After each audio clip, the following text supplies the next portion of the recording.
Go ahead. Take a look in the mirror. Tense your neck a little. See those vertical bands that pop out?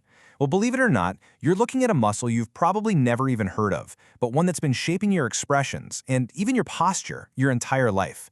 Today, we're pulling back the curtain on this hidden actor, the platisma. So let's start with a little riddle. What do disgust and fear have in common? I mean, really think about the physical reaction, that instant you recoil from a terrible smell or when you jump at a sudden noise. Your face contorts, your neck tenses up. But what's the one thing that actually links those two primal responses? Now, you might think the answer is buried deep in your brain, but it's actually much more visible than that. The common thread is a single, broad sheet of muscle that instinctively contracts, pulling your face into that universal expression of horror. It's the physical signature of our most gut-level emotions. And that physical signature, that hidden actor behind our most universal expressions, well, it has a name, the platisma, and it's about time we put it in the spotlight. Okay, let's break this definition down. The platisma is superficial and laminar, so don't think of it like a bulky bicep. It's more like a delicate, paper-thin sheet that sits just underneath the skin of your neck. But here's the real kicker. It's connected to the facial nerve. That's the nerve that controls your smile, your frown, every single expression you make. So this isn't just a neck muscle. Functionally, it's part of your face. To really get it, let's trace its path. It actually starts anchored to the tissue that covers the top of your chest muscles, fanning out from just below your collarbones. This is its foundation, the base that it works from. Now, from that base on your chest, its fibers stretch upwards almost like a curtain across the front of your neck.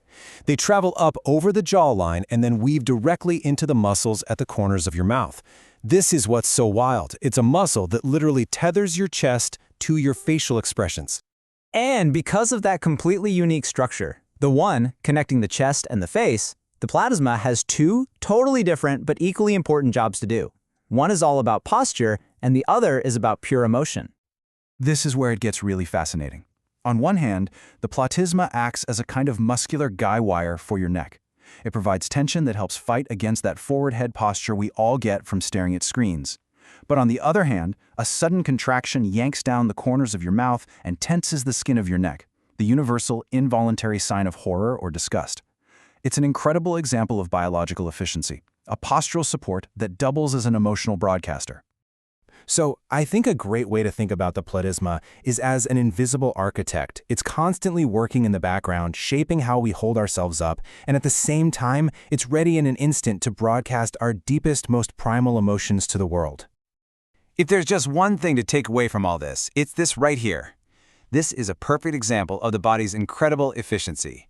One single muscle pulling double duty with two vital functions, posture and expression, all in one package. So, what are the key points to take home? Well, the platisma is a thin, superficial muscle that connects your chest to your jaw. Its mission is twofold: to help support your neck posture and to create those powerful expressions of fear and disgust.